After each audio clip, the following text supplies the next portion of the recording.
Like what we do here on Skiba News Nation, please like and subscribe, and also share with others so that we can grow the biggest truth-seeking community on the internet.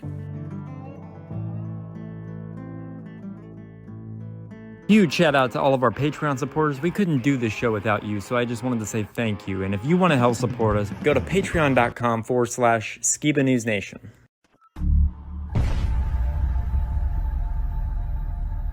What it costs. I want to know what the truth is. And I hope that people, my son, anybody, if my name comes up, whether you like me, whether you agree with me or not, at least you can respect the fact that he's on a quest for truth. He's on a quest for truth.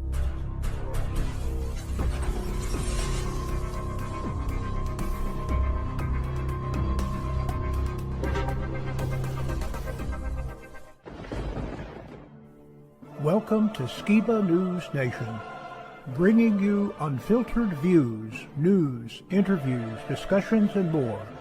And now, here's your host, Jeremiah Skiba, award-winning musician and son of Rob Skiba.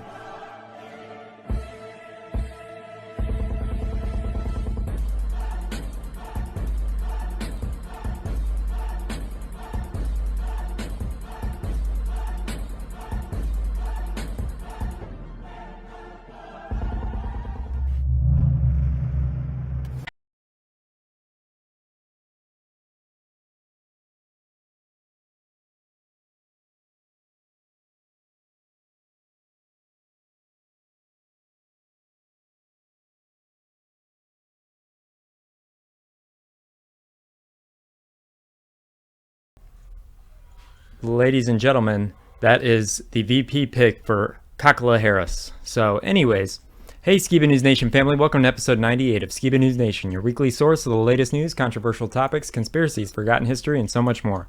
I'm your host, Jeremiah Skiba, and today we'll be talking about why you can't question 9/11, remembering James Earl Jones, Kamala Harris caught wearing earpiece during debate, discoveries found under the Pyramid of Giza, AI starts rickrolling humans, military general says alien bodies were in fact recovered at Roswell, the dark side of Beetlejuice, an all-new OPA'S corner, and this week for History's Mysteries, we'll be talking about the true story of Bonnie and Clyde, victims of the Great Depression or murderers, and our visit to the Bonnie and Clyde ambush site, memes and much more, so subscribe and stay tuned.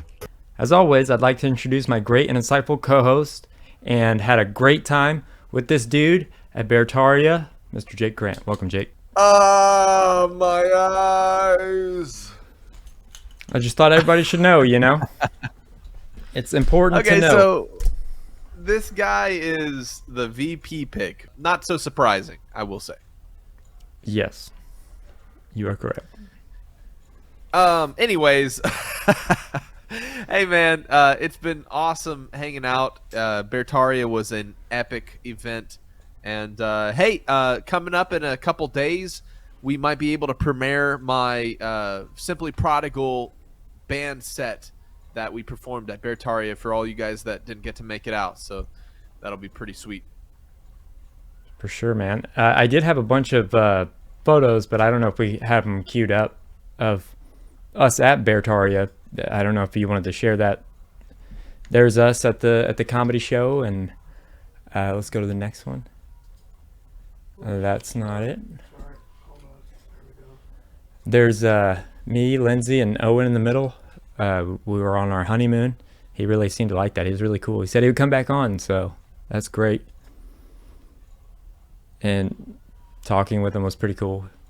I told him he reminds me a lot of Norm Macdonald, the way that he structures his comedy, and he really enjoyed me saying that. I was just being honest with him. But he's like the new Norm. It's pretty crazy.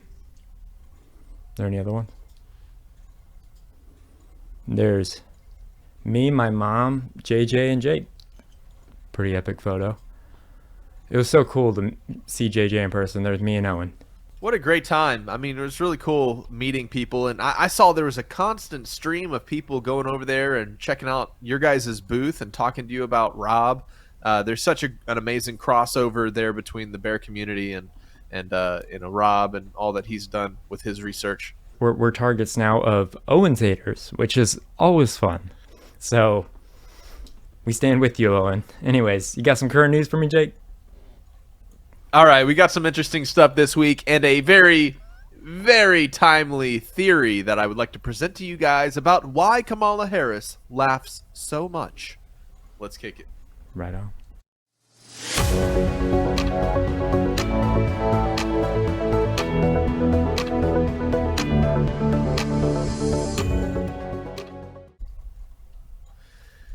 Okay, guys, we just so happen to be recording this particular video on a recurring holiday for the New World Order, and that is 9/11. Now, you're going to be watching this several days after, but as is tradition, just like when people celebrate modern holidays like Christmas, they gather around the teletube and they sit down to watch shows like A Wonderful Life or some other timeless classics. Like you could probably list a couple, Opa.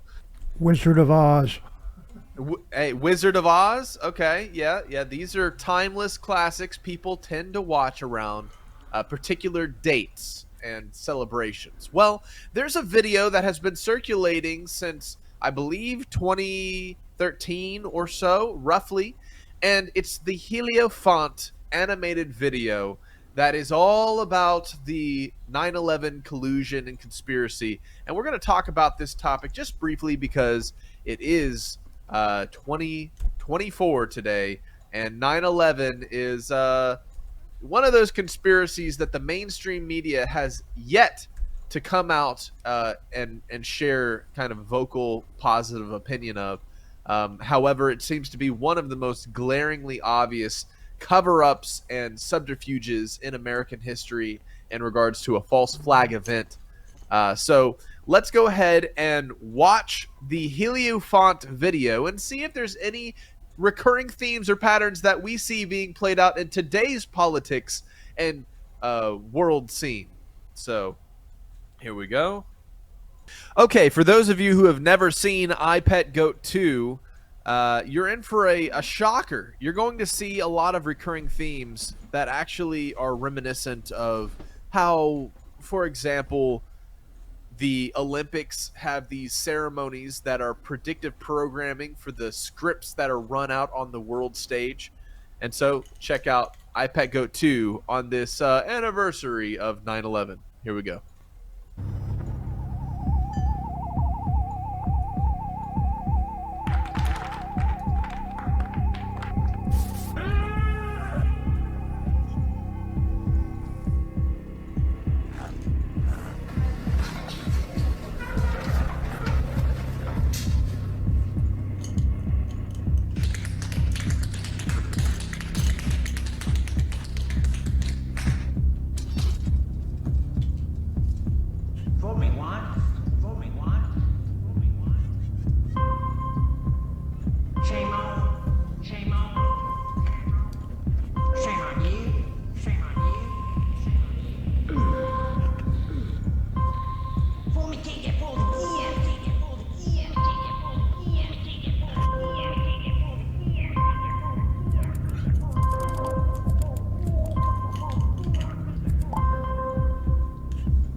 Twin Towers.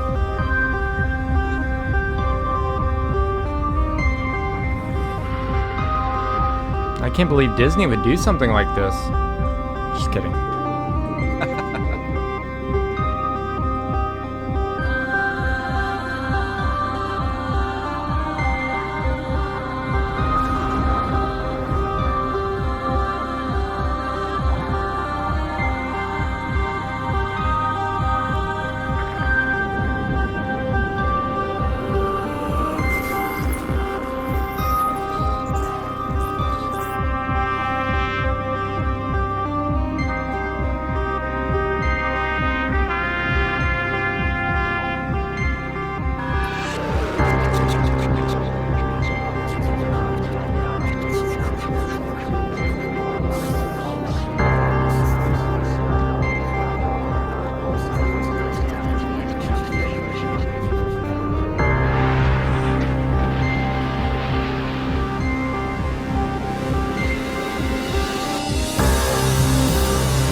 All right, so ominous, creepy, came out with a lot of themes that are reminiscent of well-established conspiracies regarding the New World Order and 9/11. Of course, starting out there with Bush transforming into Obama. And this video, nobody really knows who funded it or put it out. It was just kind of dropped on a random website, put out on YouTube. And there seems to be a pattern that's being followed with videos like that, with ceremonies like the Olympic Games opening ceremonies.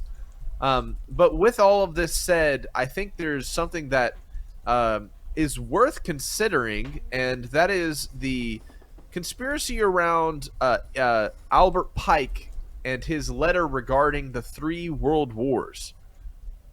And this is a really, really interesting topic because this letter that was attributed to Albert Pike, who was a high-ranking Freemason who wrote Morals and Dogma, and the concept of what the end goal for secret societies was leading towards in terms of the governance of society and how they were going to use the Phoenix out of ashes scenario to allow the New World Order to rise out of the destruction of the New Atlantis experiment, which was the American system that we all know and love today, right? And it is through 3 world wars that they predict this control will be passed over from one previous system to the next.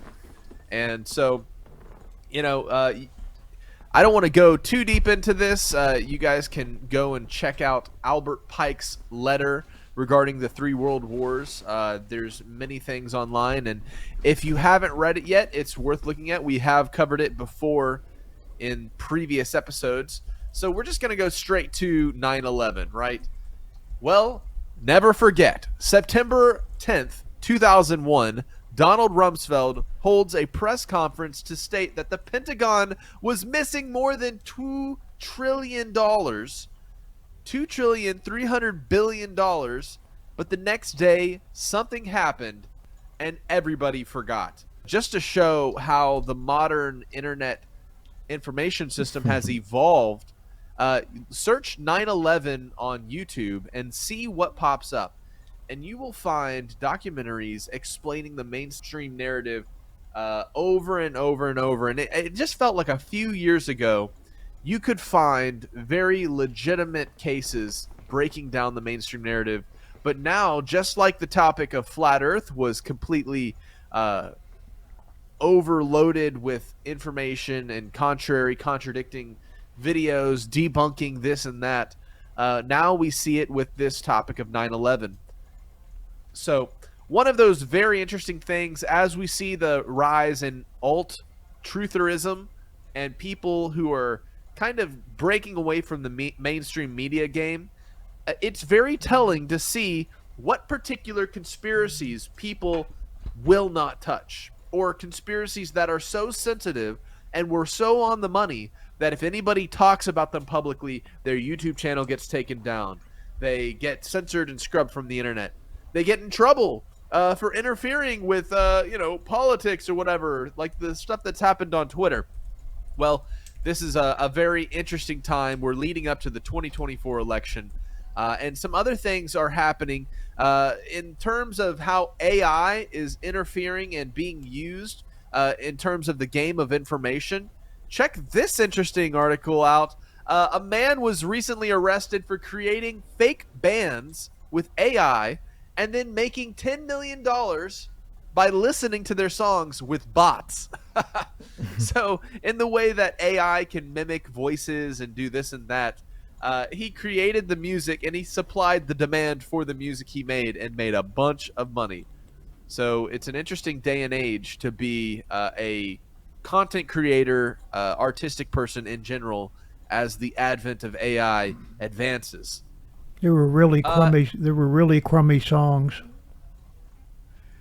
Yeah, I can imagine, but it's so funny. He gamed the system, but of course that door is going to be slammed shut, and anybody wishing to probably follow his footsteps. Of course, this is a whole new Wild West of AI content generation that's happening right now. And it's really fascinating to be alive and watching this ongoing evolution of AI incorporating into the mainstream American life, and of course, worldwide.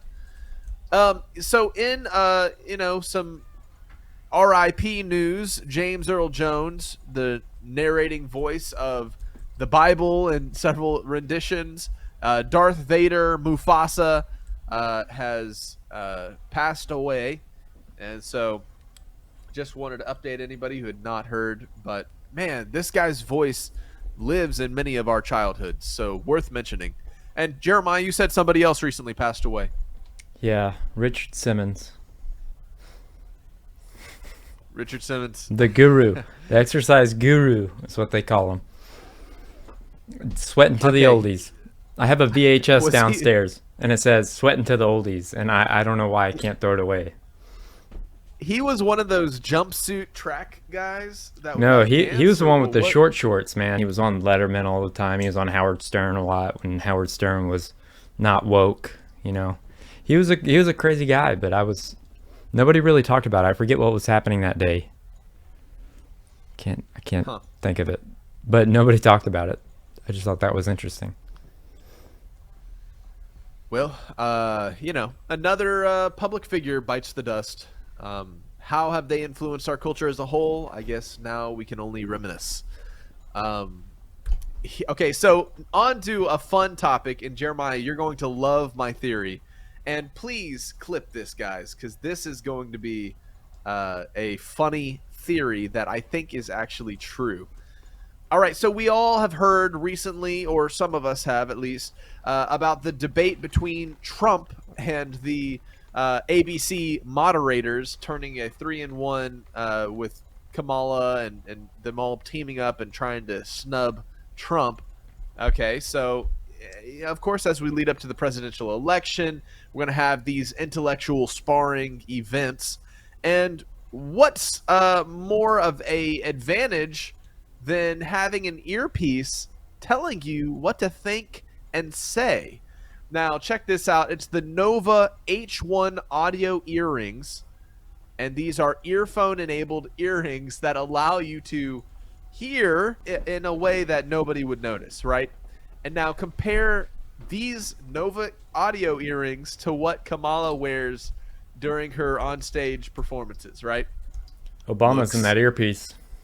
Obama's in the earpiece. Yep. Okay, so we wonder, okay, this is not so surprising. Yeah, she's probably always got an earpiece in, telling her how to be smart, what to say. He's got a tech guy on a computer in the back room, the man behind the Wizard of Oz curtain, right, telling her what to say and think.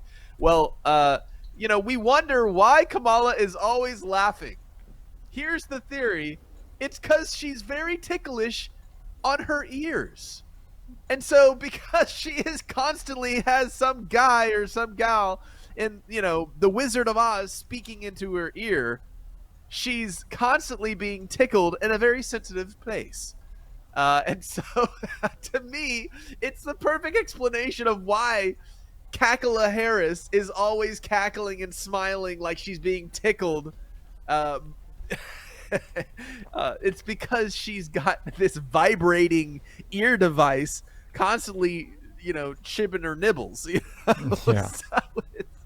I could believe that, for sure. Well, now we have the answer, guys. All right, moving on. Some interesting stuff regarding the pyramid. Scientists are investigating a puzzling underground anomaly near the Giza pyramids. Using remote sensing technologies, the researchers have discovered two connected structures in a previously unexplored area. So I thought that was very interesting. This is an article that came out earlier this year, and it reminds me of a lot of Rob's research regarding the tomb of Osiris or Gilgamesh that could have been down below the Sphinx, right? But I'm looking at the picture that this article is about, and I can't help but to laugh. You're telling me the big open sandy flat area right next to the pyramid, nobody has ever thought to look there? Are you kidding me? Are you kidding me? Come on. It's literally a big open sandy area like right next to the pyramid. So either this is just a distortion of perspective or something. There's a car off in the distance, so this might be fairly, far away, but the pyramids are like literally right in Cairo. And so to think that this particular sandy patch has never been dug up or looked into is just mind-boggling. To think about what wonders are just preserved down beneath the sand that we've never actually unpacked in these historical sites. And it really just lines right up with what Rob presented regarding the tomb of Osiris and how there's secrets hidden literally in plain sight. Yep. So on the same news of this topic, they're finding types of rooms and tombs and stuff.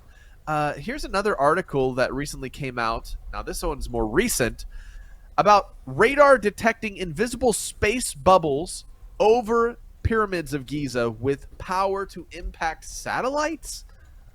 Okay. What in the world is going on over the pyramids? These bubbles could cause trouble, right? So a high-tech radar has detected invisible bubbles over the Great Pyramids of Giza, providing clues to scientists who hope to prevent future satellite interruptions by this mysterious phenomenon. Very interesting. It makes me wonder if there is more to the whole topic of the free energy, ancient technology that could have been used in the creation of the pyramids and their purpose. So stuff like that makes me wonder, are these things, focusing and projecting some type of energy into the atmosphere that's causing these disruptions? But anyways, moving on, in some technology news that people might find interesting, we have here a mushroom robot, and the mushroom is given a robot body, and has learned how to crawl in a major breakthrough. So this is a post that I saw. The engineers from Cornell University and the University of Florence have developed a groundbreaking biohybrid robot controlled by a living king oyster mushroom. The robot harnesses electrical signals from the mushroom's mycelia to navigate and respond to its environment, demonstrating movement through crawling and rolling mechanisms. The robot reacts to stimuli such as ultraviolet light, allowing it to adapt its movement based on the environmental cues. Have you guys seen that new show, The Last of Us, or heard about it? Mm-hmm. Yeah. Yeah, the concept of mushrooms creating the zombie apocalypse. And now we transitioned from cordyceps getting into the brains of people to now controlling the little nano robots or whatever that they're trying to mess with. So just a really interesting advancement in technology. Okay, here's another advancement in AI. Apparently a startup is alarmed when its AI starts rickrolling clients. Heads will roll. So it's another milestone in the uncanny valley. AI is now rickrolling humans. And to me, this is so hilarious because it's a holdover from the meme culture of the early 2010s generation of the internet, where everything was all about meme culture and funny videos and trick rickrolling people. But anyways, I miss those days. So apparently AI has preserved some of that humor and projected it into today's world. Please be reminded your time of year has come back around. So Yep. I thought this one was just intellectually interesting, knowing about the advancement in vape technology. I saw this just yesterday, and it's how they actually test vapes coming out of China. Pretty shocking. Check out this clip here. I want that job. That's so great. This Look at it. blows my mind. Our friend here. Oh, that tastes good. Oh, testing that one's good. each Oh, one of them. yep, that's a I'm good not taste. sure if Yep. it's for Strawberry, taste strawberry, or strawberry, volume Blueberry. or, Strawberry. I'm not sure precisely what. I'm also curious if he is inhaling or if it's like a cigar, just quick taste test. And, Couldn't they get a robot to do that? Exhale. 这些都没问题吗？ Robots don't taste, 你一 Jeremiah. 天大概能测多少个？一天大概要测平均7、8千吧， 7、8千，多的时候呢？多的时候就1万多。 Now, Vapes, are those going out to people? Like, are those being packaged and sealed and all that? Yeah. So That they're is so being gross. packaged.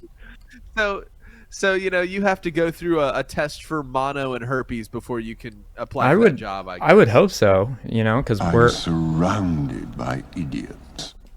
such Oh man. so crazy. Crashed. Okay.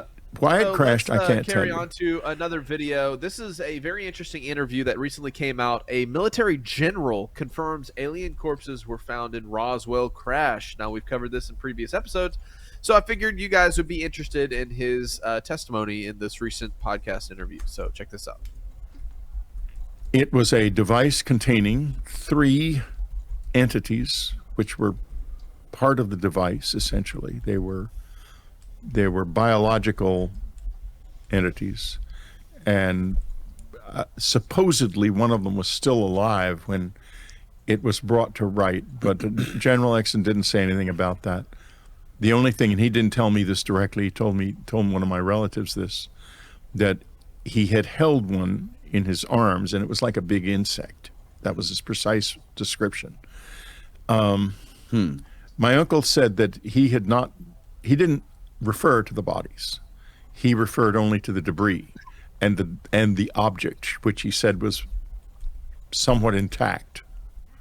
And so they had, from Roswell, partially intact object and some debris and bodies. 3 bodies. 3 bodies. And Walter Haut, who was the press officer at the Army Air Base in Roswell, left an affidavit which was published by his family after he died, describing all of this, the bodies and so forth, in great detail.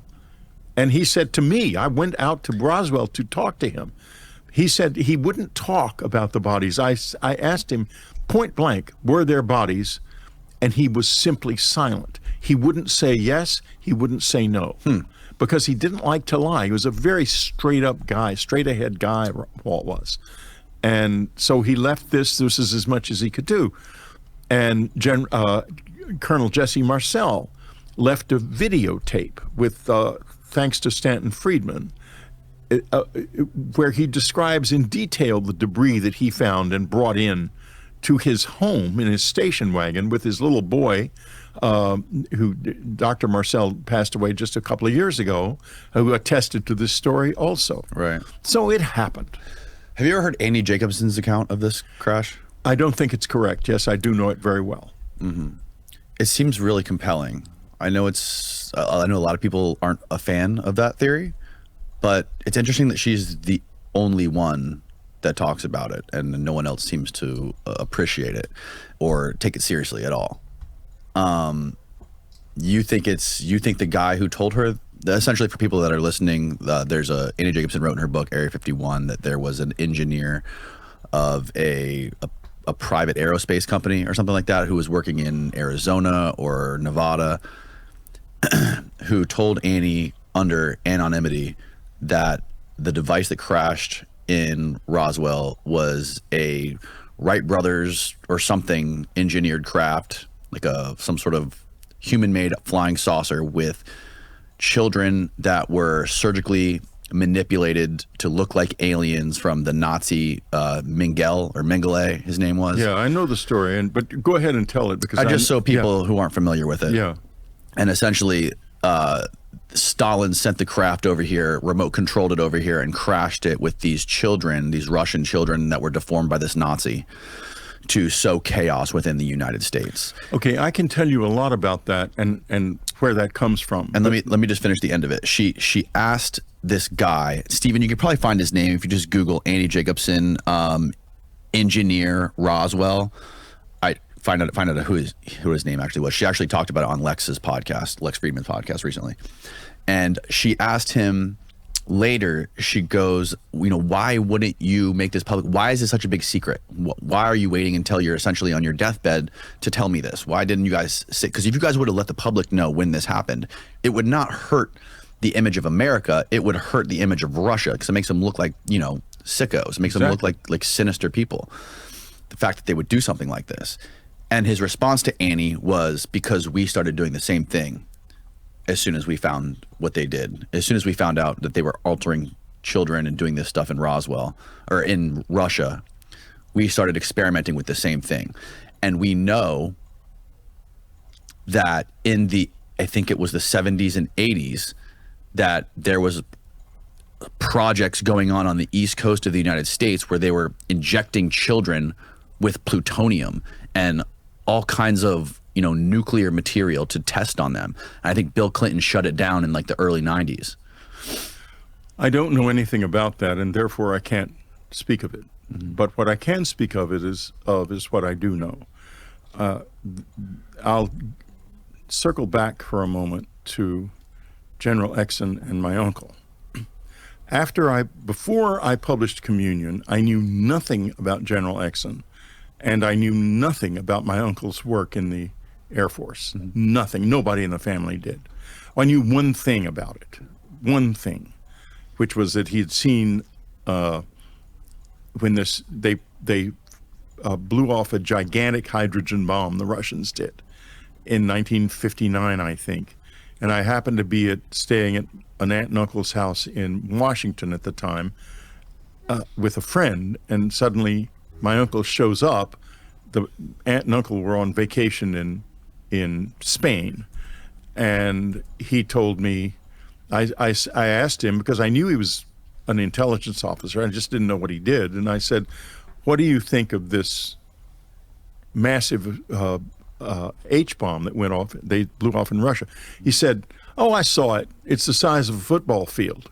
And I thought, he saw it? How did he see it? And I said, when did you see it? He just laughed and didn't say anything more.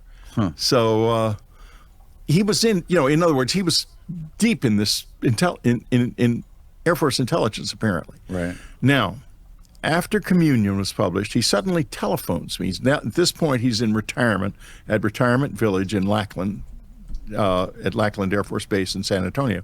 Says, Whitty, I want you to come down. I've got some things I would like to talk about that have to do with your book.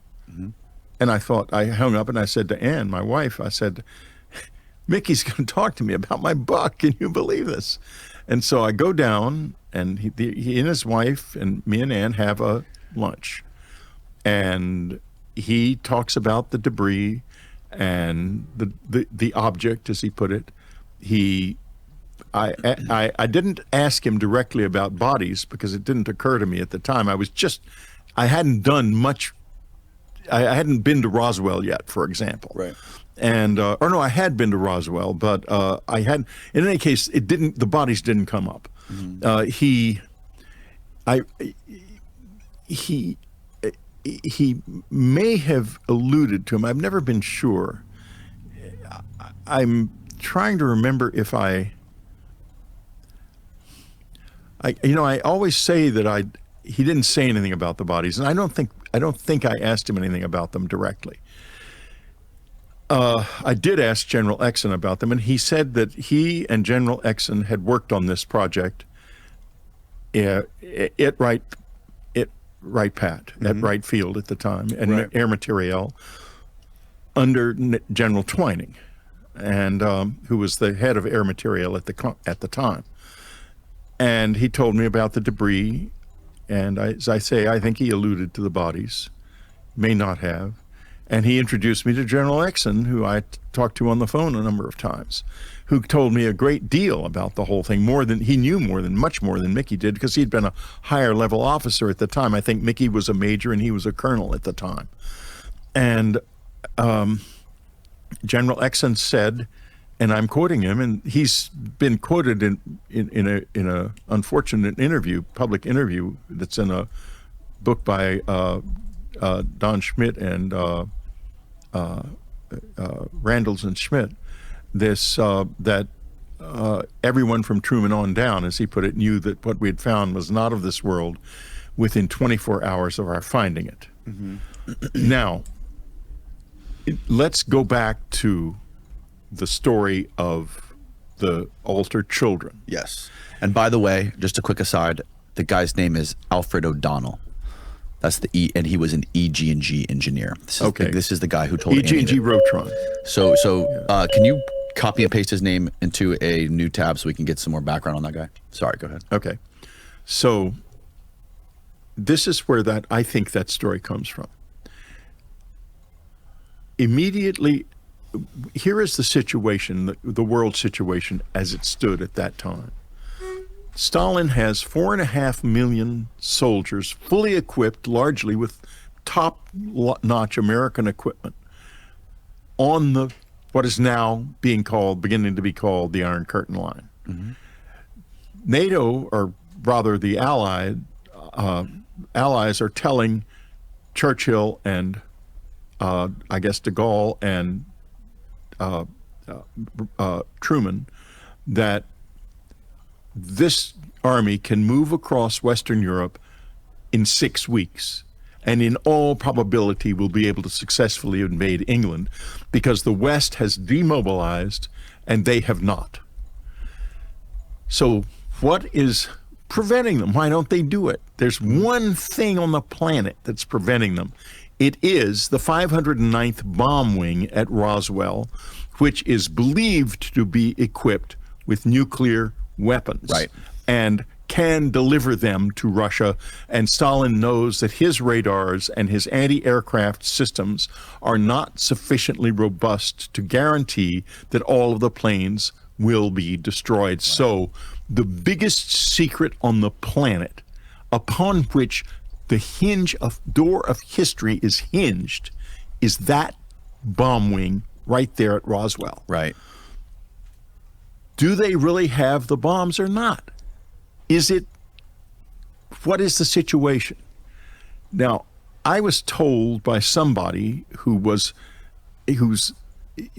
at the base, and he was an older man, and I don't remember his name. I'm not in the business of not saying names, by the way. I try to say all the names I can remember. Okay.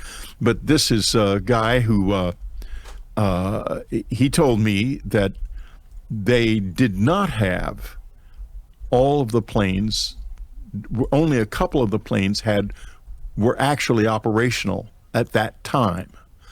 And the result of this was the immediate thought when they found the debris and wreckage 30 miles north of Roswell, an apparent balloon. The fear was that he had sensitive equipment on there that could have detected the level of radiation coming from the base if he'd gotten near enough, and determined from that whether or not there were really bombs on the base. And this caused a tremendous upset. That's why when the disc story was being disseminated by Walter Haut, it was suddenly killed by the Pentagon, because they weren't afraid of aliens. They'd never even heard. Understand, in those days, that idea was not something people thought about. People from another planet, we don't hardly even, maybe they'd think we were from Mars or something. They had no information, nothing like what we have now about outer space. So their immediate thought was, these were Russians. And because they were small, the assumption was they were children. And then the cover story was the story that they were altered children. Yeah, but that was never, the story about them being altered children was never released into the public officially. No, but it went all over the Air Force. It went all over the Air Force because my uncle mentioned it. He said that was the story that was told in the Air Force, that was what was told. Okay. And because he was definite, Art was definite about the bodies. He said they were not human at all. And in fact, well, I know they weren't human. I'm quite certain of it. And you know for a fact. Pretty much. Okay. Well, it'll all come out. How interesting. This is, of course, a theory that I've held to regarding the Roswell incident, is that part of the massive cover-up and why they didn't want people to know that there were bodies found is because through Project Paperclip and transporting these Nazi scientists who were experimenting with this levitation technology brought over, ingrained into the American kind of mechanism, these people likely were tied to some of the children that were going missing around that time, who were then being experimented on and used, and the bodies that were recovered could likely have been orphans that had been disappeared and been used to fly these contraptions. And so the guy bringing up that particular theory, I thought, he was kind of tacking on it, and the guy's like, I don't know what to talk about regarding that, but it makes the most sense to me logically. However, of course, we've had guys like L.A. Marzulli on, and L.A. will say that it was absolutely skin suit bodies for demons.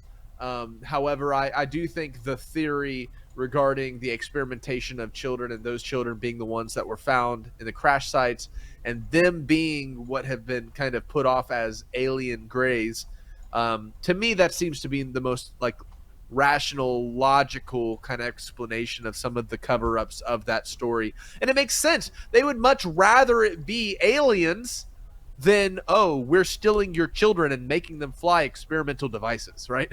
Yep. So.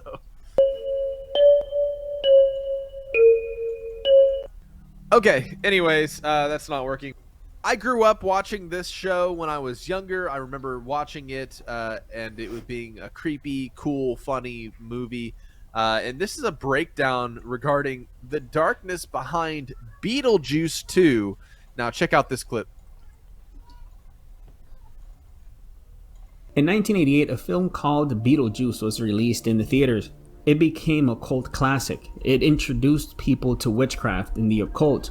With Beetlejuice, you can hire him as a demon and he'll go torment people on your behalf. With Beetlejuice, you see levitation, you see possession, and you see hauntings via comedy. It allowed people to embrace witchcraft in a way that it wasn't really embraced before, and people were calling on a sequel for many, many years. That sequel is now here, and parents are now going to be taking their children to go see this film. However, I wanted to caution parents out there on various aspects of Beetlejuice. The couple recruits the help of an expert. Beetlejuice, Beetlejuice, Beetlejuice. The juice is loose. In the film Beetlejuice, they actually in many instances show you the origin of Beetlejuice. Beetlejuice is a star in the heavens, and it's captured humanity's attention for centuries. It's the right shoulder in the constellation Orion. Some will tell you that Beetlejuice is one of the brightest stars in the sky. In 2019, a famous star named Beetlejuice mysteriously started dimming. Beetlejuice is a red supergiant star on its deathbed in the constellation of Orion. Now, I might not always agree with the graphics presented in these videos. However, the astronomy and the way that these are used in cultures when they were reading their star maps is intriguing to me. So for those of you who know it's CGI, I get it. You know it's CGI. Now let's keep watching. Beetlejuice is a semi-variable star. It naturally brightens and darkens over roughly 400 days.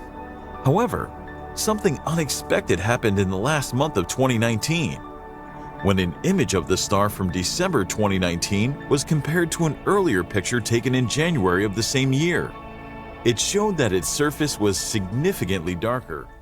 In fact, when you look at Nimrod in the Bible, Nimrod is a character that you hear about in Genesis 11 as an example. Nimrod was known as a mighty hunter. Orion was known as the hunter. According to Persian astrology, the constellation of the giant Orion was named on behalf of Nimrod. and some have identified Nimrod with the Greek Orion. When you talked about Orion, you talked about Nimrod. When you're talking about Beetlejuice, you're talking about Orion, which they felt it was talking about Nimrod. It's just amazing to me because at the Tower of Babel, when the languages were disrupted and people were spread across all the world, many of these individuals that were dispersed all over the world took with them a lot of diabolical knowledge and wisdom as well. This is why you see many of the same stories all over the world. We're talking about the same flood myths as well. All of them tied back to the days of Genesis 6 and 7 and the Great Flood. So it's amazing to me how many of these people in Hollywood have these ties that go all the way to the Tower of Babel. How many of you know that Satan comes as an angel of light?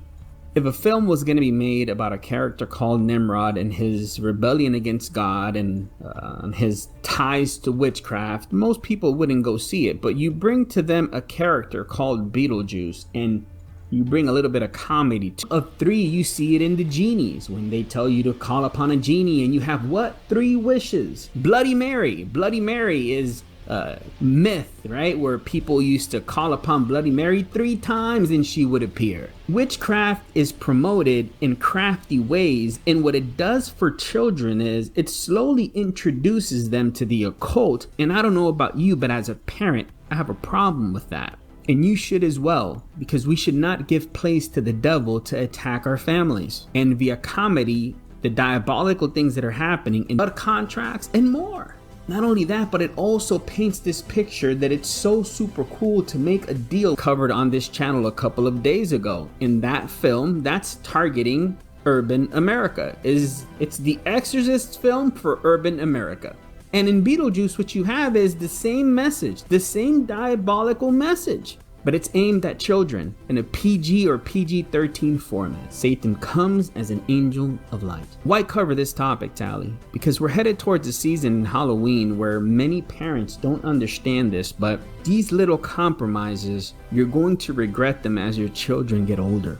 The Word of God tells us to train our children in the way that they should go. And I think it's very beneficial to talk with your children on the history of many of these aspects. You see, Beetlejuice is not just some character created by Hollywood. When you start diving deep, you start realizing that a lot of these witchcraft in films, that a lot of these characters, as you can see, they have ties to the Tower of Babel and to the rebellion that occurred back then. You should educate your children.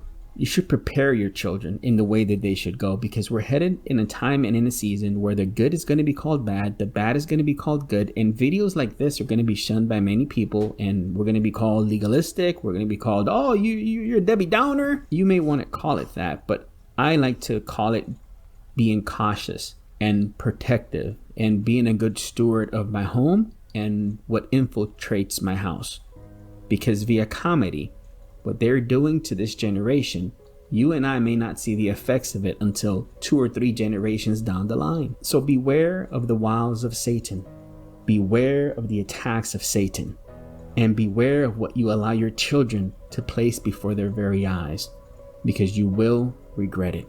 All right, so very interesting, his connections specifically with Gilgamesh, Osiris, and Beetlejuice, the new movie that came out, and then we have this correlation with the belt of Orion and the alignment of the pyramids. And can you guys see the connections I'm making here with the current events of the area above the pyramids, which have been aligned to Orion's belt, having a no-fly zone for satellites or whatever, and they're finding, possible structures under the sand. And then the Beetlejuice movie comes out, which is all about introducing the elements of the occult and contacting spirits.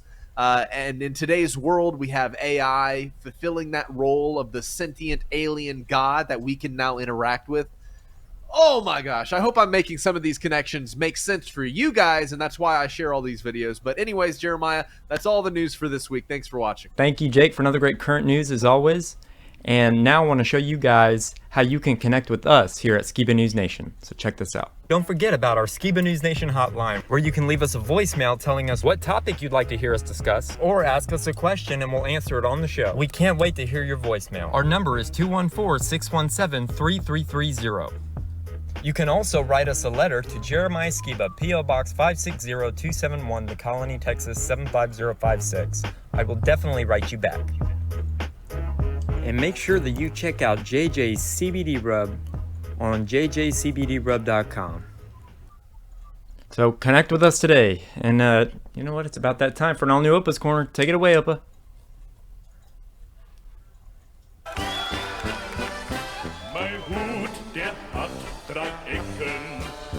Drei Ecken hat mein Hut und hat nicht 3 Ecken, dann ist es nicht mein Hut. The strange, the bizarre, the unexpected. These are the kinds of subjects a man named Robert L. Ripley challenged us to believe it or not. Believe it or not, you. Wally, believe it or not.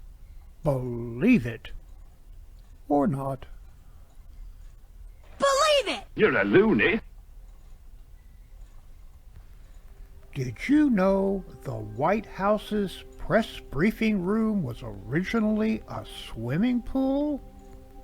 Believe it or not.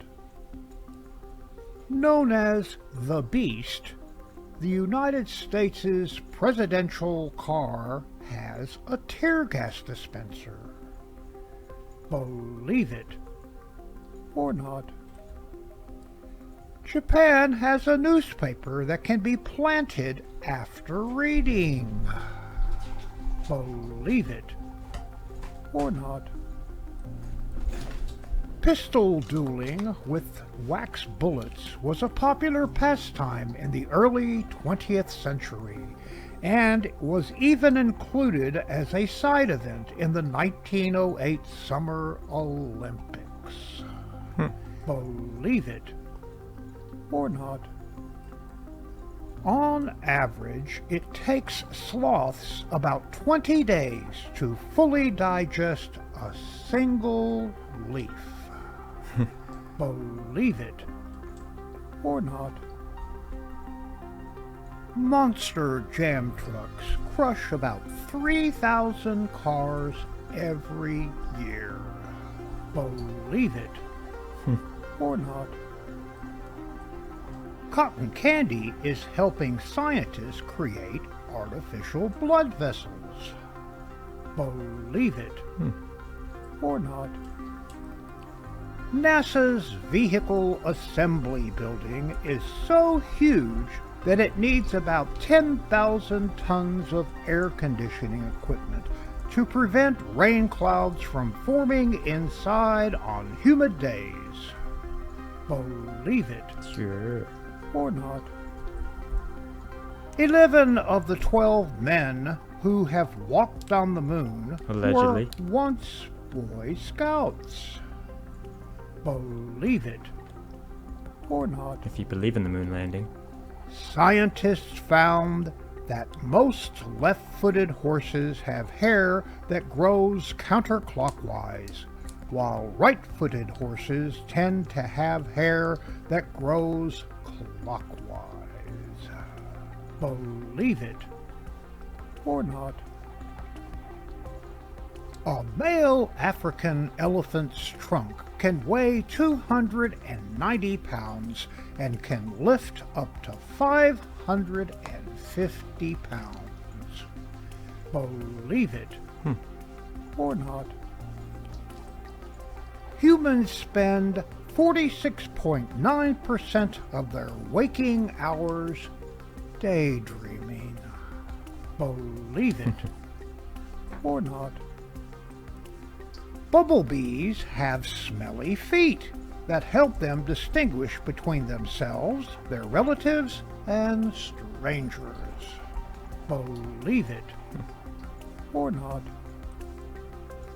Archaeologists in Egypt have discovered a more than 3,000-year-old Egyptian mummy's sarcophagus with an image resembling Marge Simpson from The Simpsons. Believe it or not. Cleopatra lived closer in time to the building of Pizza Hut than to the building of the Great Pyramid. Believe it or not. Costco makes up to $200 million per month selling gold bars. Believe it or not. Z, an American short-haired cat, skateboarded a distance of 32 feet 9.2 inches in just 12.85 seconds. Yeah. Believe it or not. Mount Erebus, an active volcano in Antarctica, is spewing roughly 80 grams of gold daily. Believe it or not. Pet cat Galena was safely returned home to Utah after accidentally traveling 500 miles to California in an Amazon return package. Believe it or not. In 2024, El Rio Grande Latin Market in Dallas gathered more than 311,000 avocados into a single display. Believe it or not.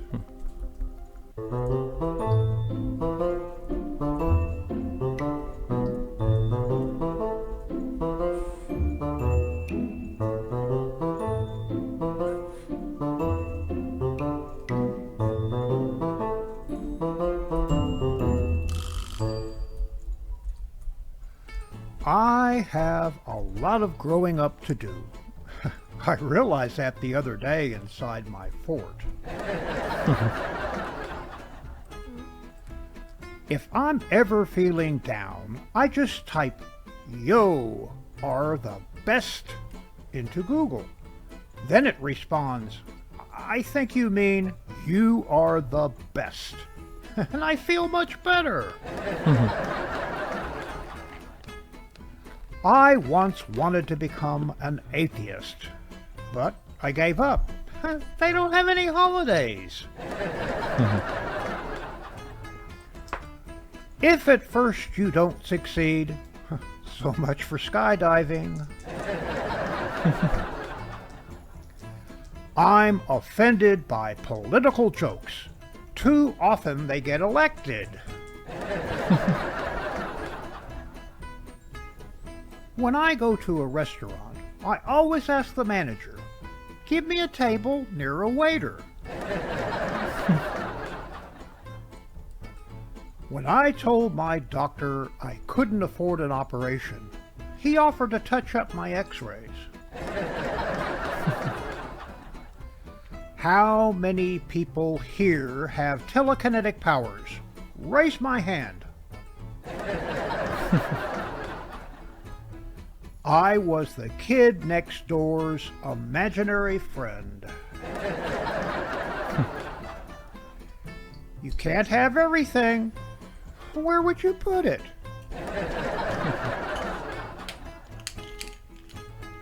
What happens if you get scared half to death twice? I saw a subliminal advertising executive, but only for a second.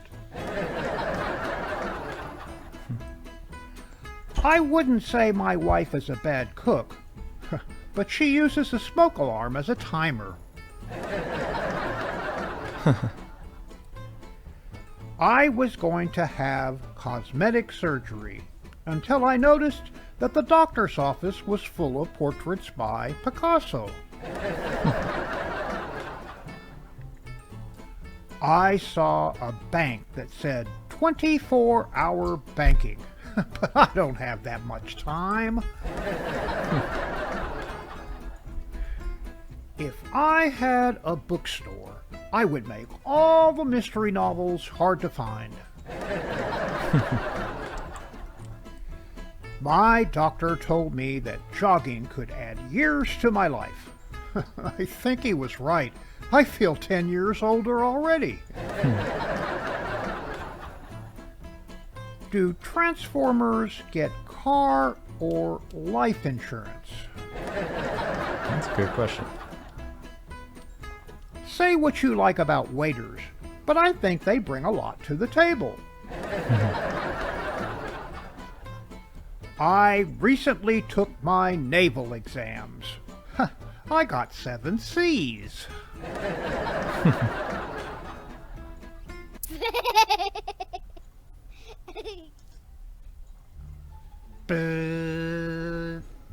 False alarm, guys. It's a nose hair trimmer, not a can opener.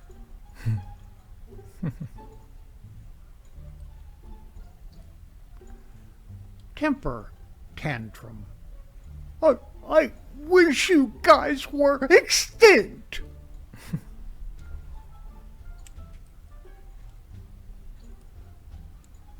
You can name her whatever you like, but be sure it's something you can remember.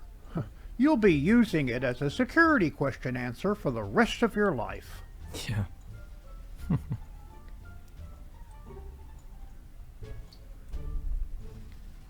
Perhaps you wish to reconsider the question? Do you know how fast you were going? I'm a real boy. Thank you for a lovely evening, Phil. I'd invite you in, but I'm really tired, and I've only had 5 naps so far today.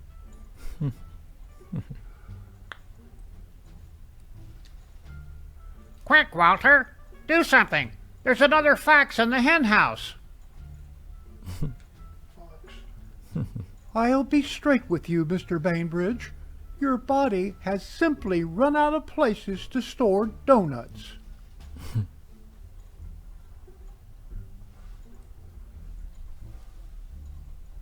Wait a minute.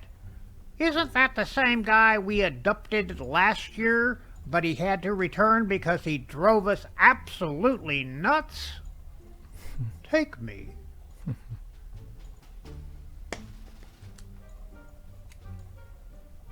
The latest in pet tech. Oh, that's actually a good idea. Trouble in the Lincoln bedroom. Would it kill you to take me to a show once in a while? Dark. First day of med school. A patient cured is a customer lost. Yep. Colonizing this Earth-like planet is a chance for us humans to start over without ruining the place this time. I know, right. What idiots we were. Dink. Thanks for making those nice rings for us, but I'm afraid the wedding is off now. Maybe you could find some other use for them.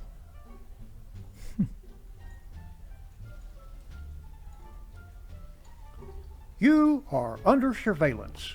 No loitering. No food consumption on premises. No public restrooms. No pets. No Wi-Fi. You break it, you buy it. No returns, no refunds. All sales final. Don't touch. Keep hands off counter. We reserve the right to refuse service to anyone for any reason. No cell phone use while in store. Not responsible for lost or stolen items. No customers beyond this point. No checks, no credit, cash only. What do you want?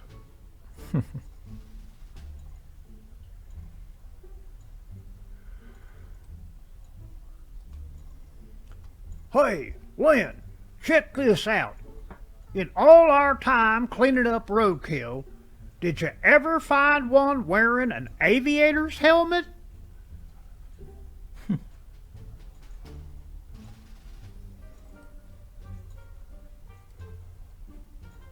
I'm at the market. How fat do you want the meat?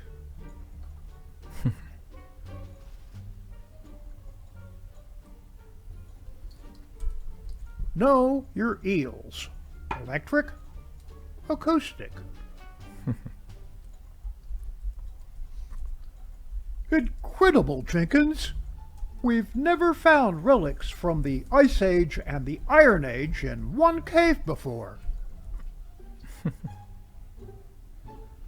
Sir Isaac Newton's cat, forgotten hero.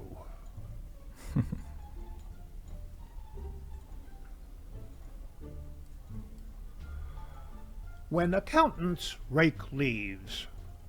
3,527. 3,527. Got it.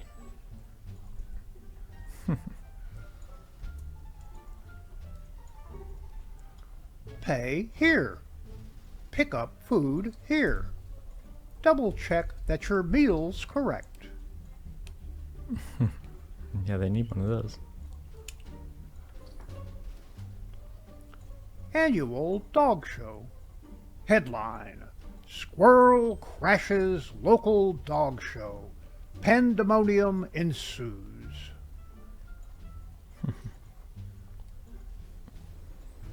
Eskimo demolition cruise.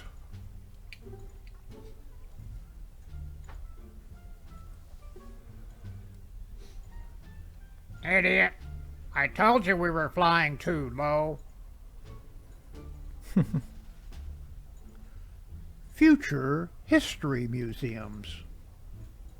Note the odd cubicle dwellings and the peculiar custom of men tying a piece of cloth around their necks.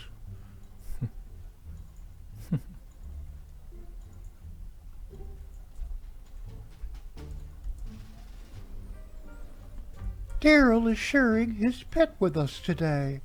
I'm sure the whole class will find this very entertaining.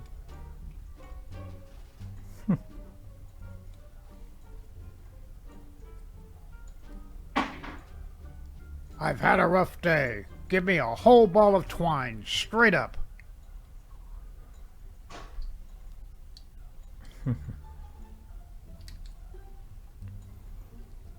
Bank. Try to be patient, sir. Give your stick-up text a few seconds to upload.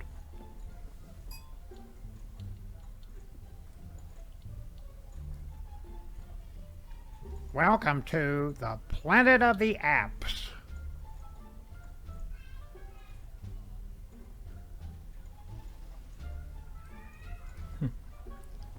Mission impossible.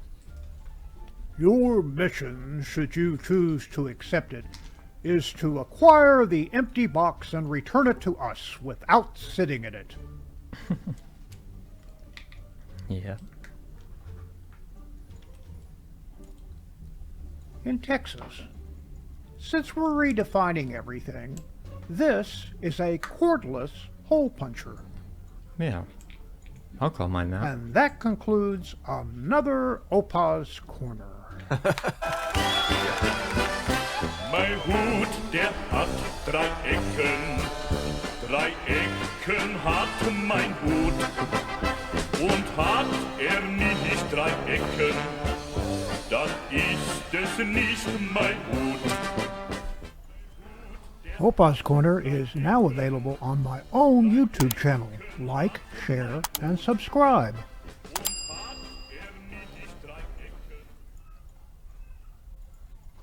Thank you, Opa, for another great OPA'S Corner. Now, a quick look at our Babylon Rising bookstore. Check out our new and improved BabylonRisingBooks.com, where you can get Rob Skiba's books, bundles, DVDs, DVD-ROMs, videos, and so much more. You can even get Sheila and Jeremiah's books, so check it out now.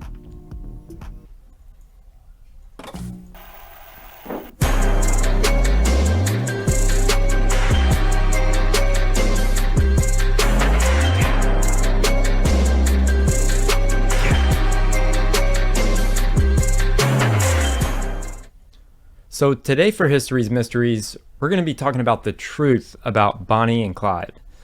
To some, Bonnie and Clyde were like a Romeo and Juliet, and to others they were murderers and a robbery duo. So they were responsible for a 21-month crime spree from 1932 to 1934. Allegedly, they robbed gas stations, restaurants, and small-town banks, mostly operating in Texas, Oklahoma, New Mexico, and Missouri.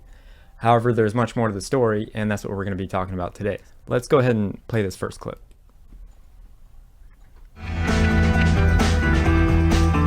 23, 1934. It's just another beautiful spring morning in Louisiana. On the surface, everything seems as quiet and calm as always, but in the background, trouble is brewing. On a highway near the small town Marsalis, a group of police officers lie waiting for two of America's most wanted criminals. They were preparing for an ambush to catch America's favorite partners in crime, Bonnie and Clyde. The story of Bonnie and Clyde is insane. They were these armed robbers and murderers that were practically escape artists. They had evaded the police dozens of times, traveling across the country robbing people while capturing the hearts and minds of America. So if the police wanted this ambush to be a success, they would have to take them by surprise. Just 2 days earlier, the cops had caught word that the pair was heading to the house of an old family friend, Iverson Meffin. Here was their chance to trap the couple when they least expected it. This was the best chance they had come across in over 2 years, so this time they had to get it right. So the cops came up with a simple plan. They convinced Bonnie and Clyde's family friend Meffin to loan them his car. The cops then parked the car on the side of the road, the same road that they knew Bonnie and Clyde would be taking that morning, and hopefully seeing their friend's car on the side of the road would be enough to make them slow down just enough. And that is when the cops would strike. Everything went just as planned. The cops parked the car on the side of the road, while 6 police officers hid nearby. And just as they had hoped, Bonnie and Clyde came driving down the road. As they got closer, they noticed the parked car up ahead. Recognizing it, Clyde slows down and looks out the window. And that was all the cops needed. Within seconds, the cops unloaded their guns into Bonnie and Clyde's car. It sounded like a complete war zone in the middle of Louisiana. And in the end, Bonnie and Clyde's car was hit by around 130 bullets in total. The couple died almost instantly. Bonnie was still holding a half-eaten sandwich as her body slumped out of the car door. Both of them had their guns in hand, but they hadn't even had the chance to fire back. For most criminals, that would be the end of it. The news about their death would fill the headlines for about a week, and soon after that, their names would be forgotten. But not Bonnie and Clyde. The moment everyone heard that they had been killed, crowds rushed to see their bullet-filled bodies. It was a spectacle. A mob of people literally chasing after a bullet-torn car with 2 corpses still in it. The crowd got so desperate, so chaotic, that people even started cutting off pieces of their hair and ripping off bits of their clothes to take home as souvenirs. Someone even tried to cut off Clyde's ear as a souvenir. It was madness. These were murderers after all. But no one seemed to care that they had spent years robbing banks, stealing cars, or that they had killed at least 13 people. Thousands of people attended their funerals and mourned their deaths. And today, almost 100 years after being shot to death, we're still talking about them. Movies, music, books, TV shows, YouTube videos. I mean, even their bullet-ridden car is still a major attraction in Las Vegas that you can go see right now. All of this was because Bonnie and Clyde tapped into something special. It was the height of the Great Depression at the time, when 1 out of every 4 people were unemployed, and people were desperately looking for something to look up to. Enter Bonnie and Clyde, the romantic, rebellious couple taking their lives and careers into their own hands. And even though today everyone has pretty much heard of the name Bonnie and Clyde, the real story of Bonnie and Clyde is even crazier than you think. This is Bonnie and Clyde, America's infamous partners in crime.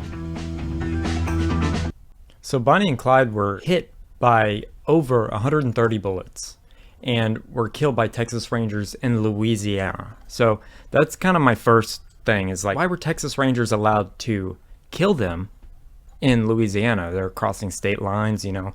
They're not the feds, they're not the FBI, but we'll get into that a little bit later on. But I would definitely call that overkill. And I mean, this was during the Great Depression when they were viewed like Robin Hood figures. I mean, they were like folk heroes. So it's kind of weird to think about now because, you know, I mean, I guess we're closer to a Great Depression than we've ever been, but they were like seen as like movie stars. It's pretty crazy when you think about it. At the time, they were the most famous couple in the country, and if not still one of the most famous people to ever live. Let's dive deeper into the next clip, which I call The Good Girl and the Bad Boys. Check this out.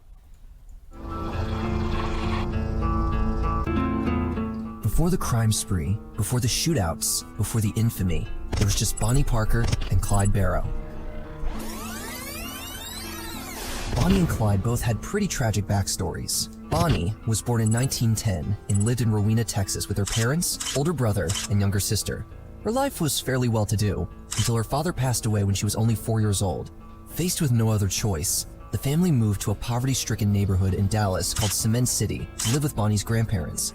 Even though she had a rough start, Bonnie was still seen as a good girl. She was a smart student who earned honors, and she was particularly interested in poetry and literature, a passion that would continue even during her criminal career. Bonnie loved music and performing on stage. She even participated in school pageants and sang Broadway hits at talent shows. Bonnie loved movies and would often tell her friends they would see her name in lights one day. Only about an hour away from Bonnie's home in Cement City, a young Clyde Barrow was growing up. But he didn't have nearly as nice of a reputation. Clyde was born in Toledo, Texas, a little over a year before Bonnie. He was the fifth of 7 siblings born to a very poor, almost destitute family of farmers. They were so strapped for cash that the family spent a few months living in a wagon and then later, a tent. When Clyde was 12, they gave up on farming and moved to West Dallas, where his dad opened a gas station. Like Bonnie, Clyde also loved music from an early age. He taught himself how to play the saxophone and guitar, but he didn't have the good grades or promising future that Bonnie did.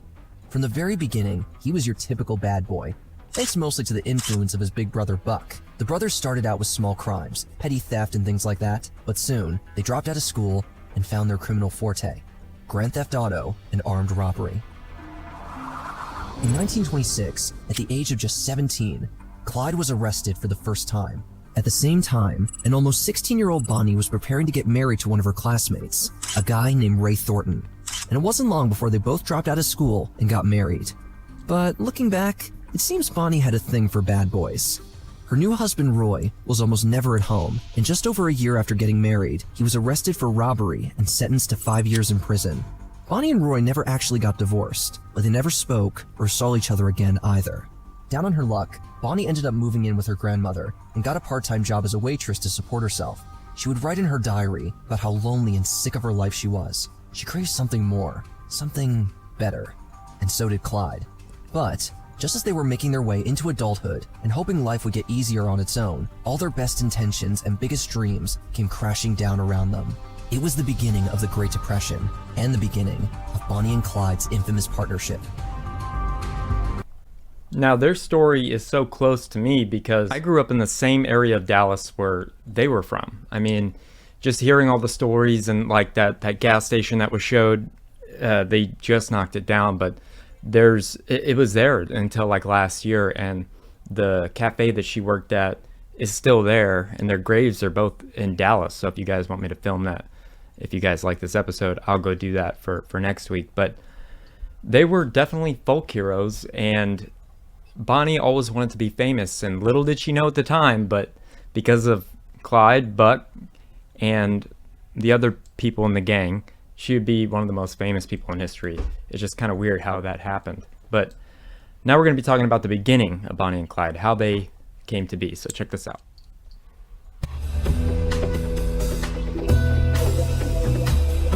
The Great Depression took its toll on America pretty quickly. In the wake of one of the country's most turbulent financial crises, Bonnie lost her job waitressing, and life was looking worse than ever. And that's when it happened.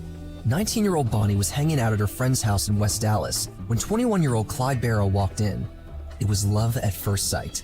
Bonnie and Clyde bonded over their shared ambitions. More than anything, they both craved fame and something more than the poor, low-class lives they were destined to live. But, given Clyde's criminal streak, their relationship would have to jump some hurdles first. Only a few weeks after they met, Clyde was arrested on multiple counts of car theft and robbery. He was sentenced to 2 years at Eastham Prison Farm. But, unlike her husband, Bonnie thought Clyde was worth waiting for, and not even prison could stop their romance. In fact, Bonnie looked at it as just another challenge to overcome, and the best way to do that was obviously to break Clyde out of prison. So during one of her visits, Bonnie managed to smuggle a gun to Clyde. Back then, prisons weren't exactly high-tech buildings with cameras and guards on every floor. And Eastham Prison Farm, where Clyde was being held, looked like nothing more than a really big farm. So a gun was more than enough help for Clyde to escape, and he even got a few prisoners out with him. Unfortunately, it only took a week before they were recaptured. This time, an extra 14 years of hard labor was added onto his sentence. But instead of breaking his spirit, this only made Clyde more desperate to get out of prison. During his time at Eastham, he was starved, abused by guards, and allegedly assaulted by other inmates. Clyde was just about to try his most daring escape plan yet, when his mother worked out a deal with a judge and somehow got him out on parole. He was free. Here was his chance to get back on the straight and narrow. There was just one problem. When Clyde got out of prison, he was absolutely sure of just 3 things. He was in love with Bonnie Parker, he was nowhere near the end of his crime spree, and he would rather die than go back to prison. So because of the Great Depression, when Clyde got out of prison, he knew he had to live that life to survive.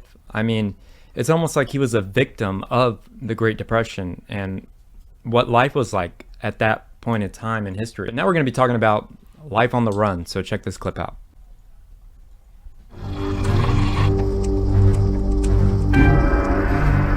It didn't take Clyde long to return to his old ways. Like most people sent to jail, he came out a more hardened criminal than he went in.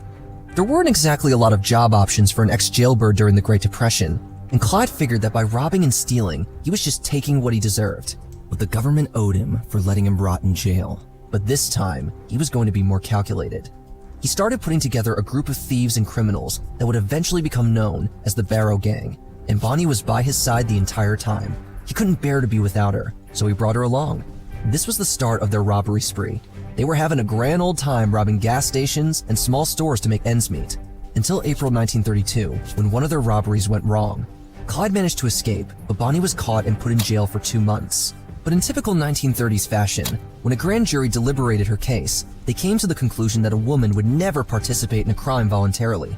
Obviously, she had been forced by the gang. So, she was released and immediately went running right back to Clyde. And let's be honest, no one really cared about Bonnie and Clyde when all they were doing was running around stealing things and holding up tiny stores. But that all changed in the summer of 1932. Clyde and one of his gang associates were in Oklahoma when they were approached by a sheriff and his deputy. Without any warning, Clyde and his friends started shooting. The sheriff was killed, the deputy was injured, and Clyde Barrow was officially a cop killer. This was a much bigger deal to law enforcement, and it marked the beginning of Bonnie and Clyde's life on the run. Over the next 2 years, they became famous for evading arrest. Every time they managed to get away from the police by the skin of their teeth, it only made them more well-known. By the following year, Bonnie and Clyde were starting to become household names. In April of 1933, cops found out about an apartment where the gang had been hiding. They surrounded the place and a shootout went down. But even with all the bullets flying around, Clyde just dove through the garage door, past the cops, and escaped. Inside the apartment, the cops found a bunch of Bonnie's poems and rolls of undeveloped film. Pictures and words that would go on to be famous for nearly a century. This new evidence told a compelling story. 2 criminals in love, fighting against the world. Police quickly slapped their photos on the couple's wanted posters in the hopes that more people will recognize them. But that only made them more famous than ever. Suddenly, the image of Clyde being a ruthless gang leader and Bonnie as a cigar-smoking, gun-wielding sidekick was front-page news, and people loved it.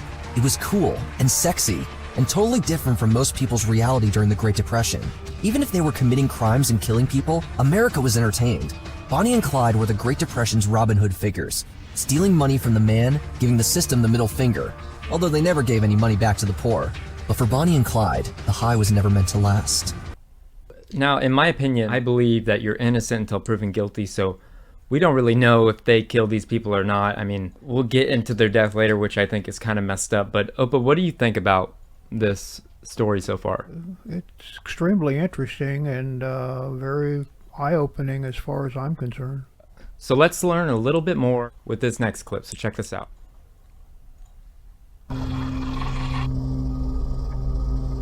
Bonnie and Clyde didn't mind killing people if they had to, but they didn't like murdering just for the sake of it. It was more like if they didn't shoot their way out, they would end up in jail or dead, and that just wasn't an option. But they weren't naive to the reality that their spree was unsustainable long-term. Quite the opposite, in fact. In one of her poems, Bonnie wrote, quote, "They don't think they're too smart or desperate. They know the law always wins. They've been shot at before, but they do not ignore that death is the wages of sin." End quote. Quote, "Someday they'll go down together, and they'll bury them side by side. To a few, it'll be grief. To the law, a relief. But it's death for Bonnie and Clyde." End quote. It was like she had a glimpse into the future. The only thing Bonnie got wrong was that they weren't buried together against their wishes. On that fateful day, when the couple was ambushed on their way to their friend's house, when everyone pushed and shoved to get a glimpse of their corpses, they were surprised. They didn't see 2 scary, hardened criminals. Bonnie wasn't even 5 feet tall, and Clyde barely weighed more than 125 pounds. They were small, unassuming, normal-looking people. And that's the thing about Bonnie and Clyde. Most of their glamorous criminal story was just that, a story. Even the photos that had gone 1930s viral at the time were later believed to be all an act. The couple was amused by America's perception of them and took the photos to poke fun at their gangster image. Bonnie didn't smoke cigars, and Clyde was thinking of ending their crime spree long before cops ended it for them. The truth was, neither of them liked life on the run. It was hard, dirty, and depressing. They spent days on end driving around and sleeping in shifts, trying not to be caught. They ate sardines from the can because they couldn't afford much else. They bathed in rivers and rarely, if ever, felt comfortable. To top it all off, the pair wasn't even very good at stealing money. They never got more than $1,500 from their robberies, and sometimes only got away with as little as $80. But that's not the type of story that sells papers. And so, even after they died, the story of Bonnie and Clyde lived on. The couple achieved the fame that they had hoped for. It just wasn't in the way they thought. So Opa was telling me that he found the gas station. You want to pull that up?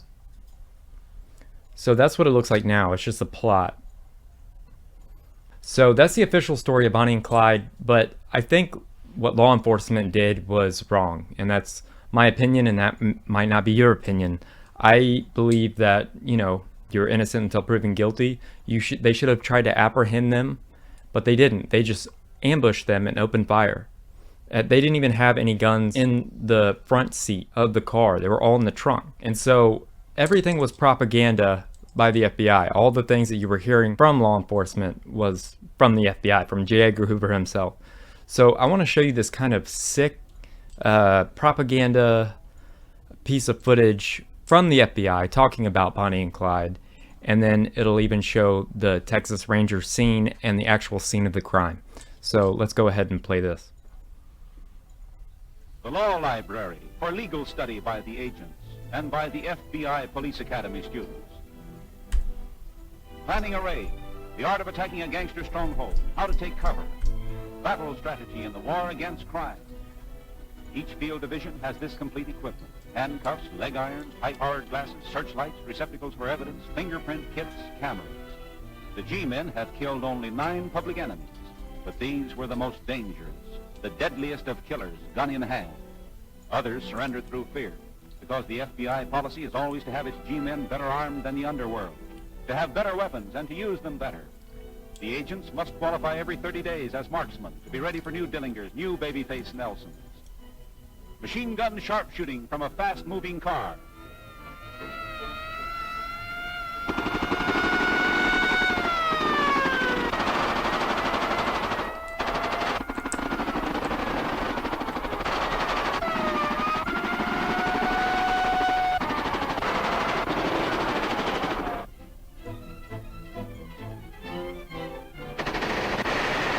Here's the messed up part. Director Hoover supervising field practice, and the target might be a gangster car. Closeted gay guy. This is what happened to Bonnie Parker and Clyde Barrow in a battle with local officers.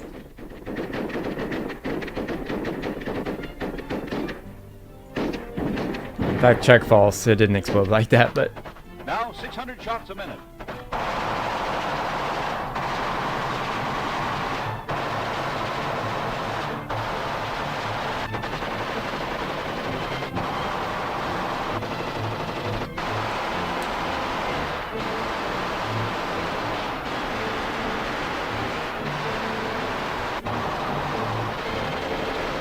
kind of overkill. They're kind of showing how to overkill. He will kill and kidnap no more. So this is the actual scene. Search finally brought the officers who were detailed to concentrate all of their efforts day and night to the apprehension of Bonnie and Clyde to a spot on a gravel road in the state of Louisiana. For 3 days and nights, these officers lay in wait on this road, but Bonnie and Clyde were wary. There is a sort of a tradition among peace officers of Texas that Barrow was possessed of some sixth sense, like a wild beast, which foretold of danger. But on this morning, this sixth sense did not serve to warn him of their presence.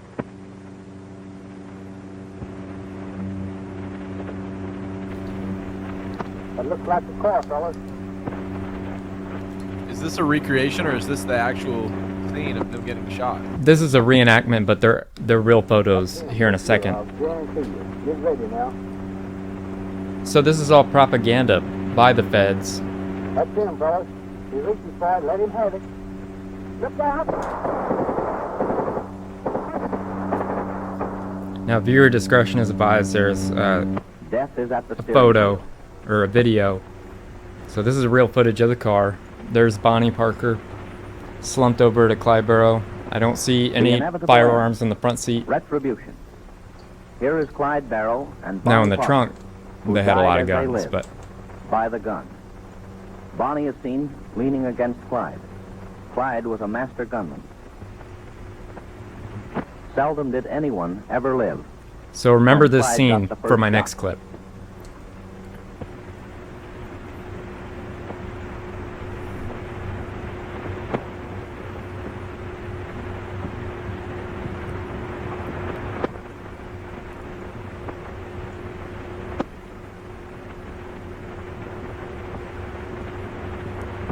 They were stopping to help a friend. His guns, spiked at last by the law. 2 sawed-off shotguns, 2 machine rifles, 10 automatic pistols, and 1,500 rounds of Earl and Parker death car. Every one of these holes was made by the steel-jacketed bullets from the high-powered rifles in the hands of the officers. Many of these bullets passed entirely through the door on Clyde's side, through Clyde's body, struck Bonnie. So the cool thing about that clip is on our way back from the Sacred Word Revealed conference in Atlanta, Georgia, my mom, my beautiful wife, and I made a special trip just for you guys to that spot where that happened. So go ahead and check this out. Right here is where Bonnie and Clyde would have pulled off the side of this road right here to try to help a friend who they thought was their friend. That's so cool that you guys actually went to the Play spot. a video to show you guys, but they pulled off to help this guy, and they were in these woods right here. They had law enforcement and Texas Rangers, which is weird because we're in Louisiana, all hiding with guns, with rounds, and they just started going. Like they just started shooting. And then I guess right here where this marker is, where it would have been the car, because his foot was not on the brakes, the car was not in park. Oh. So he was rolling, and they thought that they were trying to get away, so they fired more rounds, and then they were barely recognizable. Okay, and let's see, what does this say? It says, this site, May 23rd. It's very hard to read. 19 something. I'll have to look that up. People drive by and they Bonnie shoot it. Parker were killed by law enforcement officials. Erected by, what does that say? Bienville Parish Police? Police Jury. Weird. And then this one is the original. This one was, I believe, the thing that it was For like the the law marker for the law enforcement that said that lost their lives. not that lost their lives, but the ones that were in the ambush, the ones that killed Bonnie and I don't Clyde. think it's not here anymore. I know, I wonder who took it out. Because, defund the police. Oh, really? Well, we are in Louisiana, so maybe. I guess people have walked back here, but this is where they would have gone to. It's all brush. It's all brush, so they would have not even seen what was coming. And then they just opened fire. Oh, it would be like, well, I guess if they were shooting this way, wouldn't it be like Oh, this? yeah, it would. It'd be that way. I guess people would probably try to do it over It looks like there are new bullet holes in it. pretty cool. I've just seen some of my favorite vloggers come here, that's it. You need some pennies? Actually, I got a penny. There's a dime. No, I'm kidding. All right, say iridocyclitis. Iridocyclitis. This is actually, why don't you get over there and let me take y'all's picture with mine? Like this? And this is how I act in real life. Kind of goofy. Okay. Me and my Bonnie Parker right there. I thought that was a cool photo. But that was in Louisiana, so I don't know how Texas Rangers had the jurisdiction to go to Louisiana to open fire on Bonnie and Clyde. Like, that just doesn't make any sense to me, because they legally can't do that, but I guess they can do whatever they want, I mean, they don't really have to abide by the law, I guess. But yeah, I do have one more clip, and it seems like everywhere Lindsay and I go, whether it be vacation or when we go to a festival or whatever, there's always a Bonnie and Clyde connection. And like I said earlier, if you guys like this Bonnie and Clyde thing, I will film all the places in Dallas and have it for next week. So check this out. So what is this? This is where they used to stay. Bonnie and Clyde? Yeah, and there used to be a sign on the bed that said Bonnie and Clyde slept here. But now they don't have the sign anymore.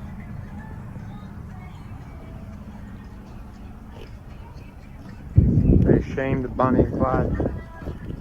They probably got complaints. Why? Liberals? It says memories now.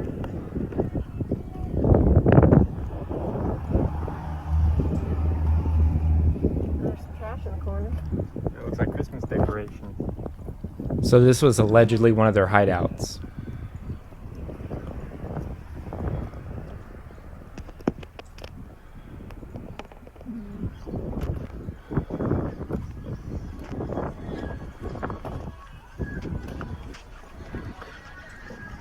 Bathrooms that was removed during the restoration process when the cabin was returned to its original size. The date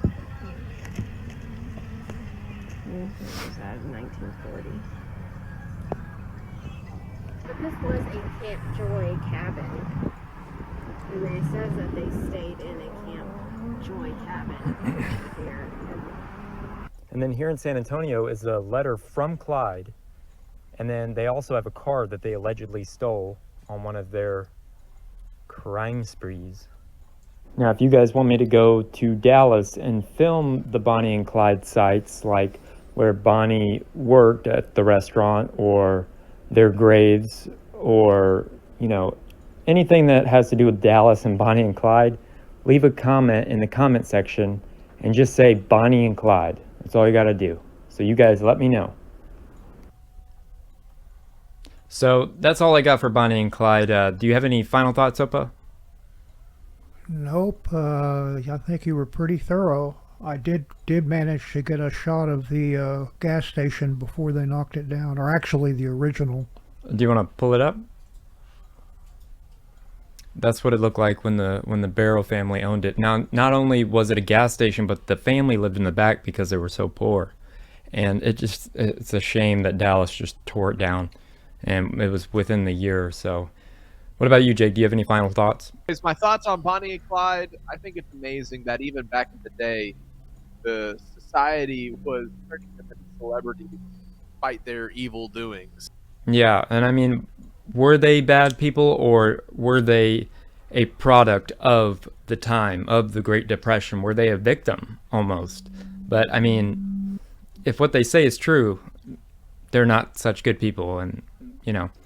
Anyways, that's all I got for History's Mysteries, and you got some memes for me, Jake? Yes, I do. All right, meet me up. Meet me up.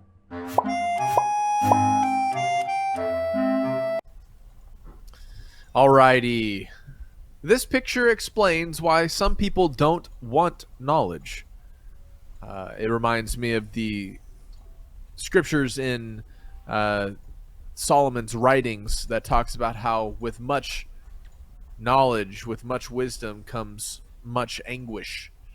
But yeah, it kind of shows you what the world's really like. So this month, people are keeping Sukkot, and next month as well. So this is likely the time of the Messiah's actual birth, not December, but